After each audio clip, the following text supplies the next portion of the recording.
Good morning, or depending on when you're watching this, good afternoon, good evening, or good night. My name's Ross, and as always told out of Voice of Radio, so today we need to have a little bit of a look at, well, some new cards from Pokémon Card 151, including, and this is very cool, we've got Cubone. Well, Cubone and Marowak, they come along as a lovely pair, and they are a very, very lovely pair of cards. So, the translations here, I did do them myself. Delighted to say I did get them right, but I did check with the lovely Antoine Boulet to make sure I didn't do a silly. But I did do them right, and that's lovely.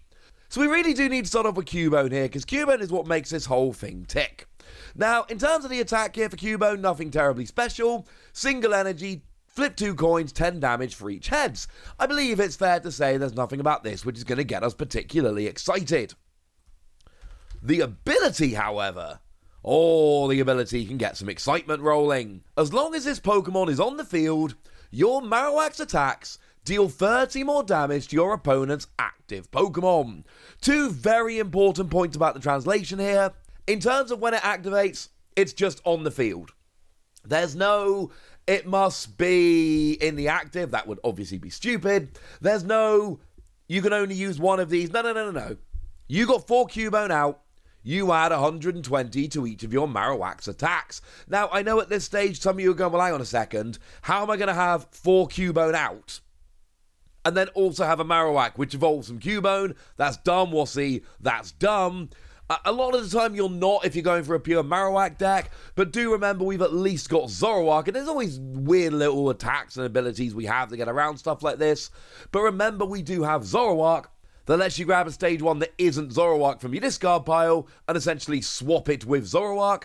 So you go Zorua into Zoroark, swap for Marowak, and then you've still got 4 Cubone on the field. So yes, with the card pool we've currently got in the format at the moment, it is entirely possible to have 4 Cubone and a Marowak in play, doing an extra 120 damage, which is kind of awesome.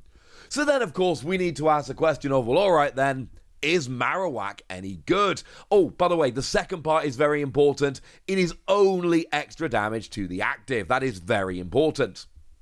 Now, in terms of Marowak here, 120 for a stage 1, 2 retreat, it's all kind of a bit meh. However, single energy, 30 damage to the active, and 30 to one of your opponent's bench Pokemon. Now, this is actually really, really important, because what we've got here is we are hitting the bench, but remember, you only do extra damage to the active. If it just let Marowak's attacks, this is Cubone's ability, let Marowak's attacks do an extra 30 damage, and you were doing 150 to the active, 150 to the bench maximum, I'm loving it. It's not, unfortunately, the way it works. You are hitting a decent weakness. You know, Arceus remains great and is running around everywhere, and there's a bunch of other fighting weak stuff as well. So look, this is still good, but I worry that, you know, even though it's only a single energy, 150 to the active, 30 to the bench, that's good, but you've got a weak stage 1 Pokemon, you've got to have, you know, multiple basics on the bench, and to really max this out, you've got to go through Zoroark and have 4 Cubone on the bench, and then, of course, you're leaving 4 Cubone sitting on the bench, and it's all just a bit... I'm not getting a KO with this, I suppose, is where I'm going. I'm doing decent damage and hitting the bench, but for what I've got to go through and what I've got to get rolling to actually get this, I'm not sure it's worth it. 2 energy, 120, this Pokemon can't attack during your next turn, and this is basically where we're going with this. Although, like I say, the first attack is useful if you're playing the card. Because now, 4 Cubone, 120, add the 120, 240. 240 is great. Really great. As a side note, if you've only got 3 Cubone on the bench, either because one's prized or you've evolved one into Marowak, then you're doing 210, which is just 10 away from the magic number to KO Pokemon V. You really do want to be hitting 220 so that you can KO Pokemon V. That is pretty gosh darned important. Just, you know, bear that in mind.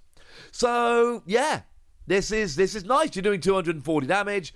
2 energy on a stage 1, and look, it's awkward, right? Because you got to get the 2 energy on, you've only got 120 HP, you've got to have your 4 Cubone on the bench, etc. But this is still potentially a single prize Pokemon that can start getting one-hit KOs on multiple prize Pokemon don't sleep on the fact this could be pretty gosh darn good. So I'm going to go ahead and give it between 3 and 4 Wassies. We don't give half Wassies, that would be barbaric. I love me some fighting Pokemon. I played way more fighting decks than other types since I started playing this game. I mean, seriously, back in 2009. Casually since the base set, but competitively 2009. I love me some good fighting Pokemon. But I just worry this one's a bit too awkward. But please prove me wrong, ladies and gentlemen. I would love to be proved wrong. And I had to wait more than I was hoping, honestly, to get a card to pair with Marowak and Cubone in this video. But it's happened, ladies and gentlemen. We've got a new Nidoqueen and a new Nidoking. And I, for one, am pretty gosh darn happy about it. So let's have a gander, shall we? And I want to start off with Nidoking, because Nidoking could be good. The pre-evolutions of Nidoking, incidentally, are boring trash. There is no point talking about them. They do nothing good. Boo! Etc. However, Nidoking's kind of cool. The ability here, and I did do the translations for these myself, but I have checked with a lovely Antoine Boulet, except for Nidorina, which I did all by myself and haven't checked with anyone, so let's hope it's correct, because it's good. King's motivation. If you have Nidoqueen in play, ignore all energy in this Pokemon's attack cost. And I got a little bit worried when I read this, and I read it like 47 times, looking for the catch. There is no catch. It doesn't just get rid of darkness energy or colorless energy or anything along those lines. This gets rid of all the energy. So yeah, you're doing 190 for nothing. It's actually not just 190. The attack is 190. Your opponent's active Pokemon is now poisoned. So it's actually minimum 200, but this is super duper duper duper duper duper important because remember that we have Radiant Hisuian Sneasler, which is actually pretty big because that puts an extra 2 damage counters on for poison, which puts you up to 220, which of course is the magic number to go and get a KO on Pokemon V. So believe me when I say, ladies and gentlemen, this is kind of a big deal. Get a Radiant Hisuian Sneasler into play, and this will get a one-hit KO on Pokemon V for no energy. What's the catch? Well, 2 stage 2s. And remember, Nidoking and Nidoqueen are completely separate evolution lines. It is male Nidoran and female Nidoran into Nidorino and Nidorina into Nidoking and Nidoqueen. There is no mucking about where you can, go off the same evolution line like some Pokemon can. Gardevoir Gallade.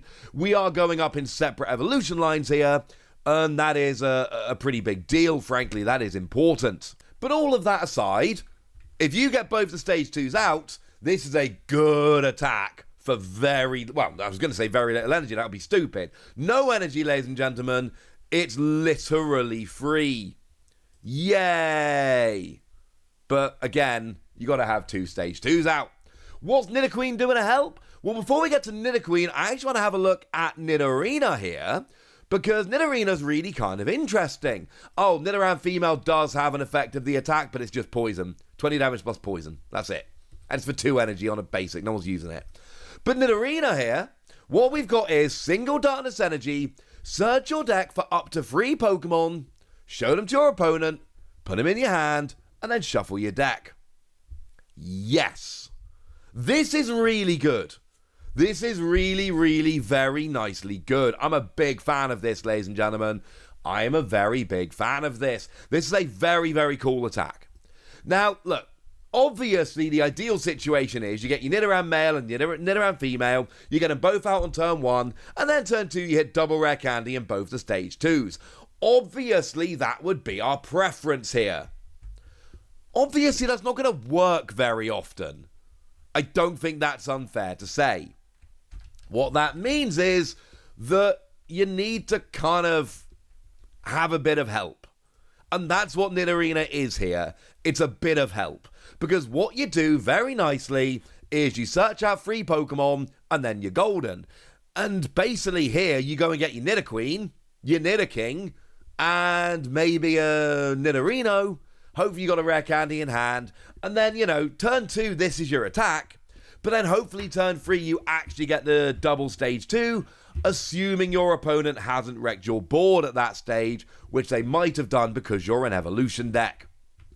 Now, as for the attack, 3 energy 160 is not good, but 2 energy, 90 damage, and during your opponent's next turn, this Pokemon takes no damage from attacks from basic Pokemon.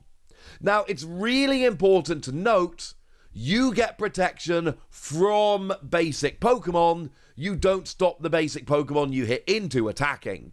What that means is, against an entirely basic deck, you use this attack and your opponent can only hit the bench or gust. That's it. It's the better way round. It's really nice. So the goal here, and it's not always going to work because you're a Stage 2 deck, but the goal here is you attack with Nidorina, go and search out all your Pokemon, including a Nidoqueen, and then next turn, you evolve up, add a second energy, get immunity from basics, while wrecking face, and jobs are good 'un, ladies and gentlemen. Jobs are good 'un. Is it always going to work? No, honestly, I'm sorry. But when it does work, it's going to be fun. I'm giving this whole thing between 3 and 4 Wassies. We don't give half Wassies. That would be barbaric. I don't think this is going to work often enough. I think it is a double Stage 2 deck, which is way too awkward. But I'm going to give the designers this. This set is shaping up to be really, really, really fun. They are really going out of their way to make all of these cards as interesting as possible, and that makes me absolutely delighted. They are not all going to end up being winners, and that makes me sad, but you cannot deny, if nothing else, this is a very interesting pair of cards. So there we go, ladies and gentlemen. That's what's going on. They're the new cards, and now it's over to you guys. Tell me what you think about all of these. Tell me if you think any of these could be good. Tell me anything you want to tell me in the comment section. Go nuts! Be nice! And then make sure you like this video, subscribe to this channel, follow me on Twitter at @TheWasi. That's where we talk Pokemon card games, all kinds of fun things. And please do consider checking out patreon.com/PTCG Radio, where you can support the channel, get some bonus podcasts, join a Discord and chat with us about Pokemon or anything else. It doesn't have to be Pokemon. And generally just have a jolly old good time. And get shout-outs on the channel like the lovely Jelena Renji, who's been a supporter of ours for a while and is a very lovely person. So shout out to them for the support and the loveliness. But by far the most important thing is always, look after yourselves till next time, would ya? Thank you very much for watching. My name's Ross, and you've been watching PTCG Radio.